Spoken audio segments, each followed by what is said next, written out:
वो 36 घंटे गुजर गए जिसके बारे में अता तारड़ साहब ने कहा था कि बड़ा ख़तरा है और पाकिस्तान की इंटेलिजेंस एजेंसीज़ की मुसद्दका इत्तला है कि भारत इन 36 घंटों में हमला कर सकता है, लेकिन इस बीच में हमला नहीं हुआ।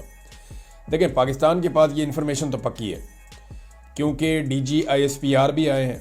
वो अपने साथ डिप्टी वज़ीर आज़म या वज़ीर ख़ारजा इसाक डार को साथ उन्होंने बिठाया और उन्होंने एक प्रेस कॉन्फ्रेंस की है और उस प्रेस कॉन्फ्रेंस में बहुत सारे सवालात भी उठाए गए।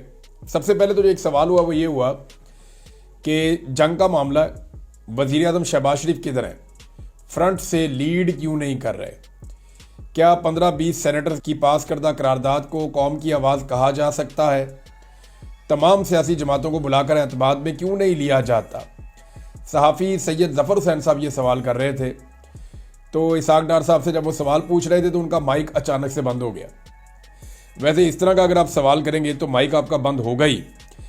DGISPR ने बहुत सारे अहम सवालात उठाए, बहुत सारी अहम चीज़ें पेश की, जिनमें एक तो उन्होंने ये कहा कि भारत जो है वो दहशतगर्दी के वाक़यात को सियासी मकासद के लिए इस्तेमाल करता है। पहलगाम वाक़े की जगह LOC से 230 किलोमीटर दूर है, लाइन ऑफ कंट्रोल से 230 किलोमीटर परे है वो जगह। पहलगाम जाए वकुआ से पुलिस स्टेशन जाने में 30 मिनट का वक्त लगता है। ये कैसे मुमकिन हो सकता है कि 10 मिनट में वहाँ पुलिस पहुँच गई और FIR दर्ज हो गई। DGISPR ने टेक्निकल सवालात उठाए। अब हुआ ये है कि पहले तो DGISPR ने पहले अकेले ही बात की थी, लेकिन अच्छी बात यह है कि सियासी क़यादत को उन्होंने इस काबिल समझा कि अपने साथ बिठाया और बिठाकर प्रेस कॉन्फ्रेंस की। हालांकि बीच में पर्ची लिख के दी उन्होंने इसाक डार साहब को कि जो हम कह रहे हैं वो आप बात करें और ये ज़रा इसको गौर से पढ़ें आप। तो डार साहब बड़े अच्छे बच्चों की तरह साथ बैठे हुए थे और उन्होंने बड़े महज़्ज़ब अंदाज में ये प्रेस कॉन्फ्रेंस कंडक्ट की है। लेकिन DG साहब के हवाले से जो चंद सवालात उन्होंने उठाए DG साहब ने, उस पर लोग उनसे उल्टे सवालात उठा रहे हैं।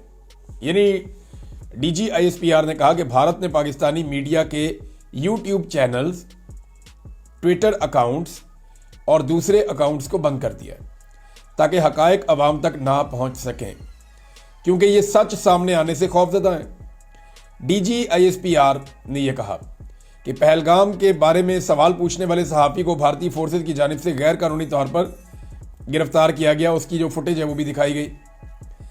अब मामला ये है कि YouTube चैनल तो पाकिस्तान में भी बंद कर दिए गए, बल्कि जो सवाल पूछने वाले लोग हैं उनको तो उठा लिया गया और बहुत सारे पाकिस्तान में YouTube चैनल्स के ऊपर प्रोग्राम करने वाले लोगों को और उनके घर वालों के बैंक अकाउंट्स तक बंद कर दिए गए हैं।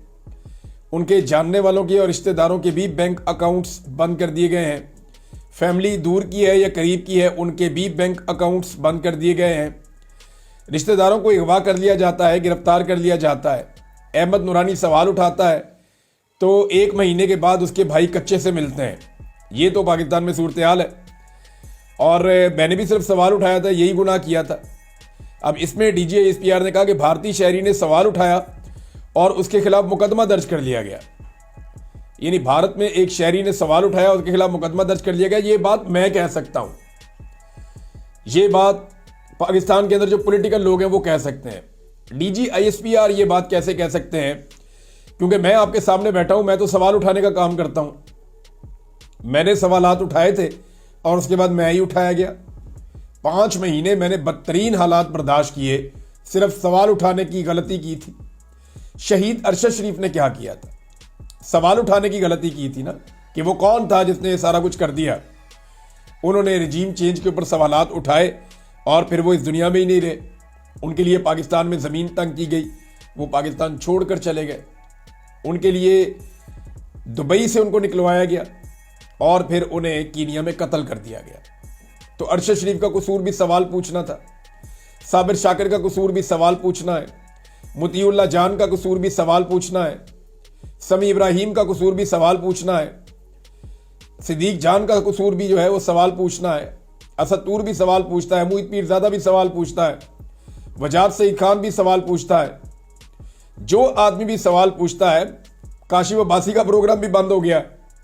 काशिफ अब्बासी तो बहुत बैलेंस करते हैं, खुलकर बात भी नहीं करते इतनी, और वो सवाल पूछ रहे हैं, उनका प्रोग्राम बंद हो गया। और बहुत सारी एक लंबी फहरिस्त है सहाफ़ियों की, शायरों की, अदीबों की, एक्टिविस्ट की, जिन्होंने सवाल उठाए और उन्हें उठा लिया गया। तो पाकिस्तान में तो सिर्फ मुकदमा नहीं होता, बंदा ही गायब हो जाता है, बार बार होता है। एक सहाफ़ी हैं ज़ईम लगारी साहब, उन्होंने लाहौर में बैठ के सवाल पूछा कि ये जो सब्ज़ रंग किया हुआ है ये सारा फ्रॉड है और ये पैसे कौन खा गया और क्यों खा गया।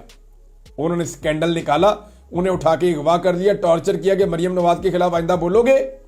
ISI के जो लाहौर वाला हेडक्वार्टर है उसकी बेसमेंट में मारा गया उन्हें, और भी लोग वहां रखे हुए थे। तो एक हफ्ते के बाद उन्हें छोड़ा गया और अगले हफ्ते बारिश होगी और वो सारा बह गया प्रोजेक्ट। सवाल ही पूछा था ना उसने भी। बेशुमार और ऐसे सहाफ़ी हैं, जैसे हमारे फरहान भाई हैं रफ्तार वाले, उन्होंने भी सवाल ही उठाया था ना, उनको उठा लिया गया था, कितना परेशान किया गया उन्हें। बेशुमार हमारे दोस्त और सहाफ़ी ऐसे हैं जो सवाल उठाने की कीमत चुका रहे हैं।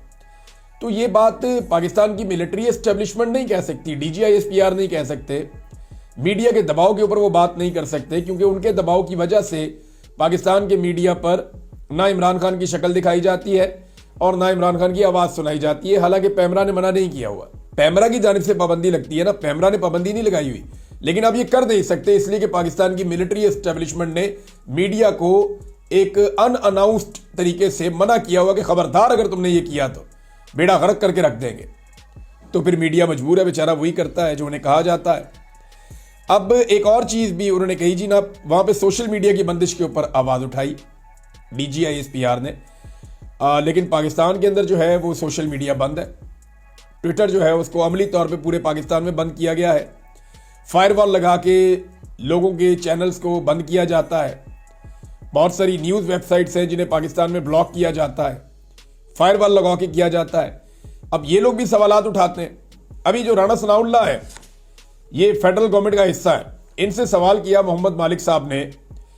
उन्होंने कहा जी देखिए, अब तो आप एक्स को खोल देना, ट्विटर को खोल दें, आप इंडिया उसके ऊपर प्रोपेगेंडा कर रहा है तो आप भी खोलें, पाकिस्तानी जवाब दें उसके ऊपर।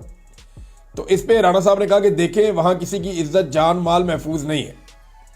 इस हद तक वल्गैरिटी है कि मैं और आप बातें कर रहे हैं लेकिन आर्टिफिशियल इंटेलिजेंस के जरिए हमें जो मर्जी करता दिखा दें, राणा सनाउल्लाह साहब ने कहा। यानी एक तरफ इंडिया के अंदर चाहिए मुकम्मल इंसानी हुकूक, इंडिया के अंदर चाहिए आज़ाद मीडिया, इंडिया के अंदर चाहिए सवालात करने वाले लोग, लेकिन पाकिस्तान में हमें ऐसे लोग नहीं चाहिए।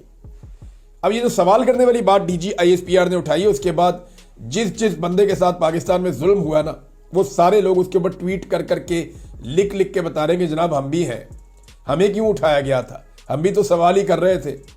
तैयबा राजा साहबा ने इसके ऊपर लिखा बड़ा लंबा चौड़ा ट्वीट, तो सारे इसके ऊपर जवाब दे रहे हैं कि जनाब हमारा कसूर क्या था, भारतीय शहरी ने सवाल उठाया तो उसके खिलाफ मुकदमा दर्ज कर लिया गया, पाकिस्तानी शहरियों ने सवाल उठाया, शहरी गायब कर दिए गए।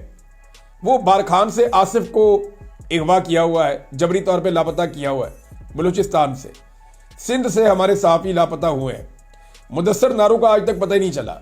मैं नाम लेता जाऊं ना तो ये 20 मिनट का प्रोग्राम इसी बात पे हो जाएगा कि कितने लोगों के साथ सिर्फ सवाल उठाने में पाकिस्तान के ऊपर जुल्म और जबर और फस्तायत हुई है, उन्हें जबरी तौर पे लापता भी किया गया है।